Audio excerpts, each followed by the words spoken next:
한 주 동안 글로벌 증시는 미국과 중국 갈등이 고조되는 가운데 코로나 백신과 관련하여 긍정적인 소식이 전해지고 있고 네. 또한 글로벌 경기 지표들이 경기 재개 시그널을 보이고 있는 가운데 글로벌 지수가 1.2% 정도 오르고 있고요. 국가별로는 미국 다우 지수가 최근 일주일 동안 2.9% 그리고 S&P 500이 1.6%, 유로스탁스 50 지수가 2.9% 오르고 있는 반면에 중국의 경우는 상해 종합 지수가 1.7%, 신천 네. 지수가 4% 수준 빠지는 모습을 보여주고 있습니다. 중국의 경우는 미국과 중국 간의 갈등이 다시 계속 고조되고 있고 투자 심리가 악화되는 모습을 보여주면서 지난 7월 초중순 큰 폭으로 상승한 데 이어서 이후에는 다소 큰 변동성 장세를 계속해서 보여주고 있습니다. 네. 우선 현재 미국의 경우는 백악관과 민주당이 경기 부양책을 둘러싸고 아직 합의를 이루어내지 못하고 있는 모습을 보여주고 있습니다. 하원 의장인 민주당 낸시 펠로시 의장이 신규 부양책에 있어서 문우신 재무장관이 협상을 거부하고 있다라고 발표를 했었고 네. 문우신 재무장관은 민주당이 우선 1조 달러의 기존 부양책을 먼저 합의를 한다면 향후에 추가 부양책을 협의를 진행할 의사가 있다라고 발표를 하면서 서로 네. 정치적인 싸움을 하고 있는 모습인데 개인적인 생각으로는 정치적 싸움을 넘어서 현재는 범인류적인 문제가 있다 보니까 조금 빨리 합의를 했으면 좋을 것 같습니다.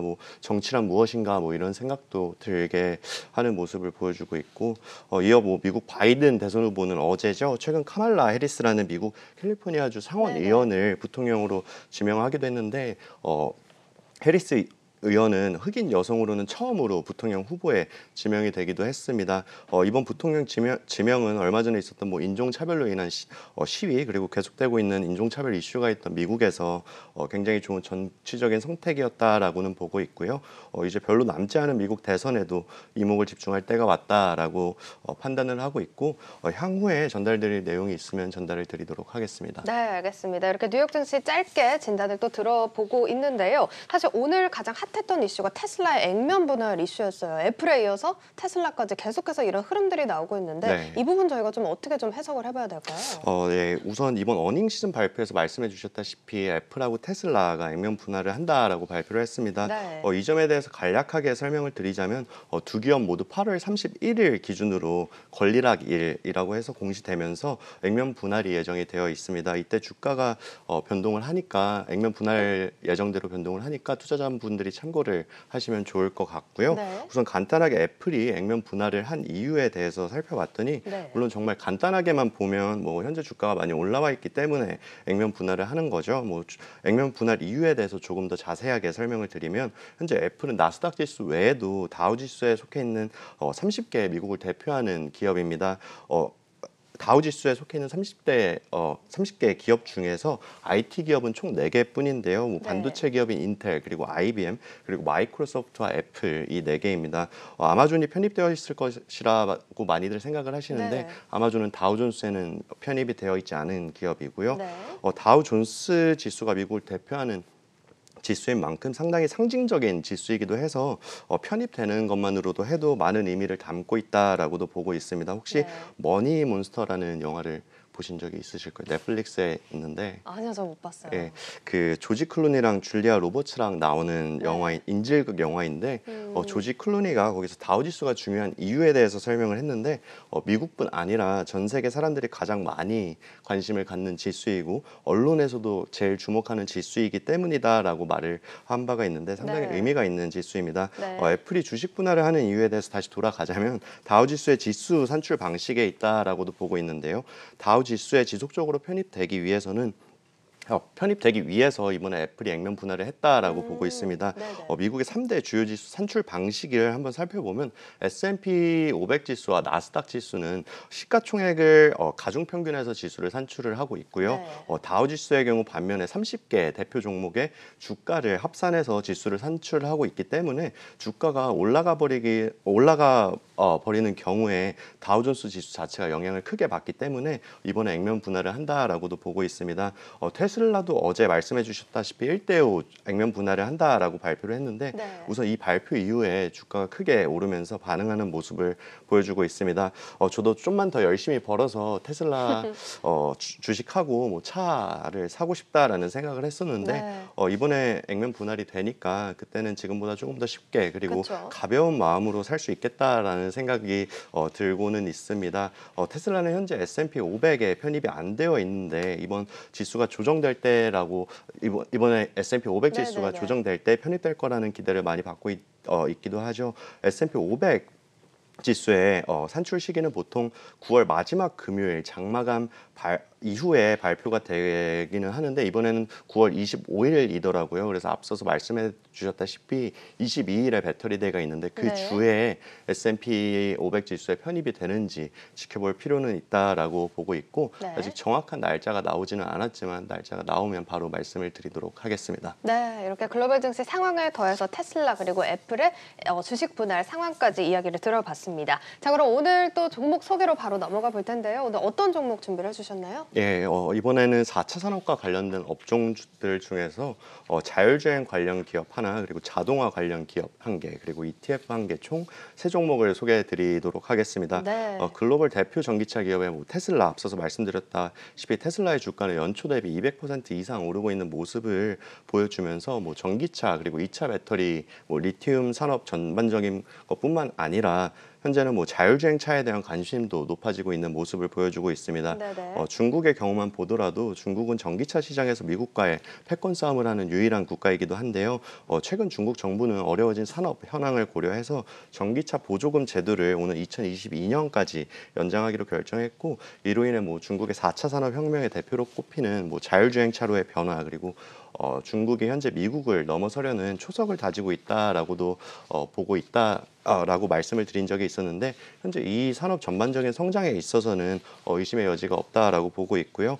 이런 요소들을 고려해서 4차 산업의 핵심 산업들이 뭐 전기차 그리고 자율주행차에 대한 긍정적인 시각을 가져도 충분하다라고 판단을 하고 있습니다. 네. 관련 종목 대부분이 이번 코로나 사태 이후에 단기적인 반등폭은 컸지만 아직 주가가 이전 수준까지는 도달을 못했고 앞으로 만약에 전망을 반영을 한다면 투자 모멘텀은 여전히 매력적이다라고 보고 있고 종목 3개를 소개해드리도록 하겠습니다. 네, 알겠습니다. 이제 종목 3개 소개를 해 주실 텐데요. 첫 번째, 두 번째 종목이 지난번에 소개를 해주셨던 종목이에요. 먼저 네. 홀리시스 오토메이션.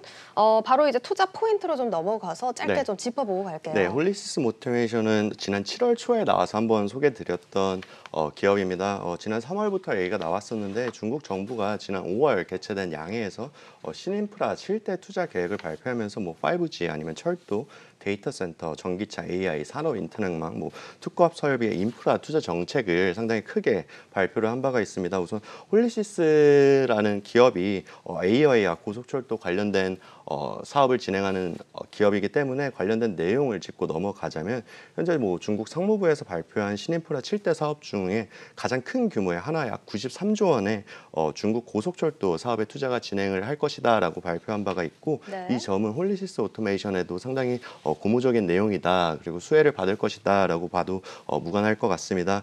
상무부에서는 또한 2025년까지 고속철도 전체 구간 거리를 38,000km까지 놓을 계획이다라고 발표를 한 바가 있고요.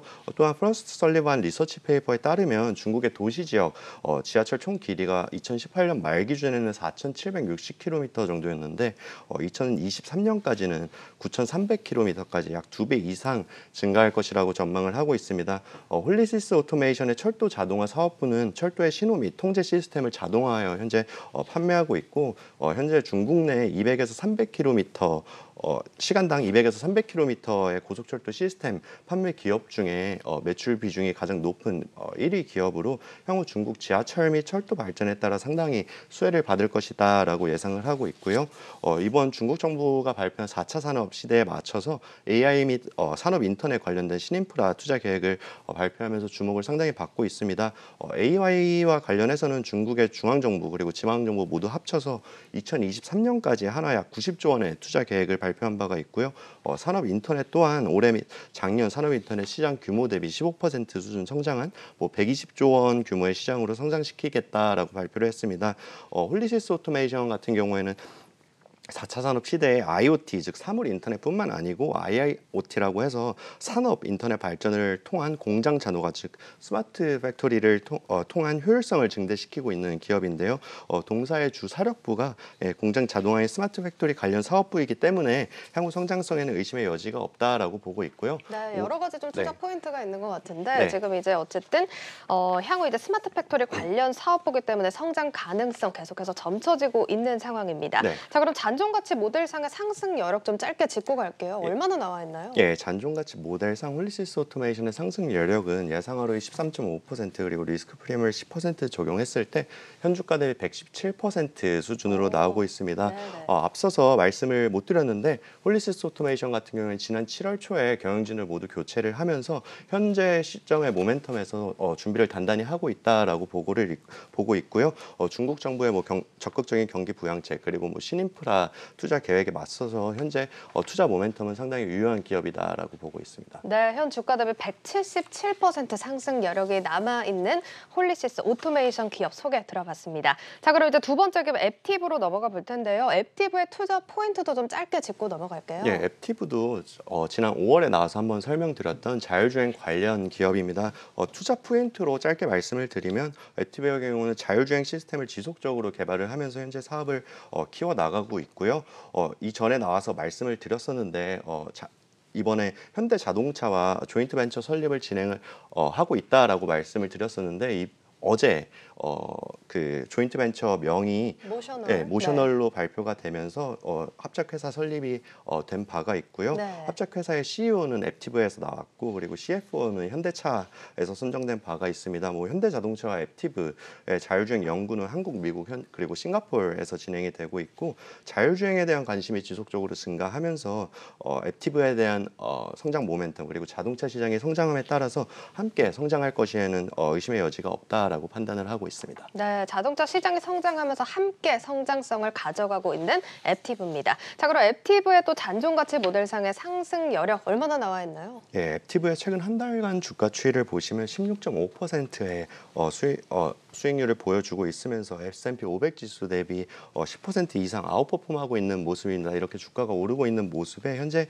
잔존가치 모델상 분석을 해본 결과 현주가 대비 상승 여력이 200% 이상 아직 남아있는 것으로 분석이 되고 있고요. 네. 저희가 계속해서 말씀드리는 바대로 향후에 자율주행 자동차 시장의 미래는 상당히 밝고 이에 대한 투자 모멘텀은 여전히 유효하다라고 보고 있고 앱티브도 상당히 이에 대한 수혜를 받을 것으로 보고 있습니다. 네, 상승 여력 또한 200% 책정이 되고 있다는 점 투자 포인트로 가져가시면 좋을 것 같습니다. 자, 마지막으로 소개해 주실 종목 로보라는 ETF라고 들었습니다. 어떤 종목인가요? 예, 마지막으로 소개드릴 ETF는 자동화 로봇 산업 전반에 투자하는 ETF로 네. 글로벌 로보틱스 앤 오토메이션 ETF 티커가 LOBO.US입니다. 네. LOBO ETF는 2013년에 설정이 됐고요. 현재 AUM은 약 12.5억 달러 그리고 운용 보수가 0.95% 수준입니다. 4차 산업 시대에 접어들면서 AI나 아니면 빅데이터, 머신러닝 등을 활용한 로봇 산업이 곽강을 받고 있는 모습입니다. 앞서서 설명드린 홀리시스 오토메이션처럼 자동화 기업들도 주목을 받고 있고 아니면 의료기기 그리고 사물 인터넷, 스마트 팩토리 등 생활에 있어서 많은 부분들이 현재 자동화가 되고 있습니다. 이런 네. 시기에 로봇과 자동화 시장에 대한 미래 성장성 또한 상당히 긍정적이다라고 보고 있고 로보 ETF에 주목할 필요가 있다라고 보고 있습니다. 네, 로보 ETF 이야기 나눠보고 있는데요. 투자 포인트 짧게 짚어보자면 어떤 게 있을까요? 예, 앞서서 말씀드렸던 투자 포인트이기는 한데요. 로보 ETF는 로봇 및 자동화 산업에 전반적으로 투자하는 대표적인 ETF이고요. 네. 최근 90년대생이 온다 이런 책도 네네. 있고 아니면 워라밸, 워크라이프 밸런스의 중요성이 점점 더 부각되고 있는 사회적 분위기가 형성이 되고 있죠. 우리나라는 52시간제도 적용이 되면서 야근 없는 회사 문화가 형성이 되고 있습니다. 상당히 좋은 문화죠. 이에 따라 노동 환경이 급격하게 변화되고 있고 최근 스마트 팩토리 그리고 로봇 등을 도입을 하면서 제한된 시간 그리고 예산 속에서 효율성을 증진시키고 있는 기업들이 많아지고 있는 시대적 분위기를 느끼실 거라 보고 있습니다. 네. 이에 따라 따라서 저희는 뭐 로보틱스 그리고 스마트 팩토리, IIoT 등 이러한 산업의 성장성에는 의심의 여지가 없고 로보 ETF 또한 상당히 좋은 투자처다라고 보고 있습니다. 네, 이렇게 생활의 변화, 산업의 변화까지 성장 포인트로 가져가시면 좋을 것 같은데요. 그럼 역시나 잔존가치 모델상의 상승 여력 얼마나 나와 있을까요? 예, 로보 ETF의 잔존가치 모델로 한번 돌려보니까 상승률에게 예상 ROE 13.3% 그리고 리스크 프리미엄을 0으로 적용을 했을 때 현주가 대비 21%로 아직 양호한 수준으로 나오고 있습니다. 계속해서 말씀드린 바와 같이 4차 산업 시대가 도래함에 따라서 효율성을 증진시킬 수 있는 뭐 자동화 기업 그리고 로봇 산업 성장성에는 의심의 여지가 없다라고 보고 있고 현재 로보 ETF가 좋은 투자 대안이 될 것이다라고 보고 있습니다.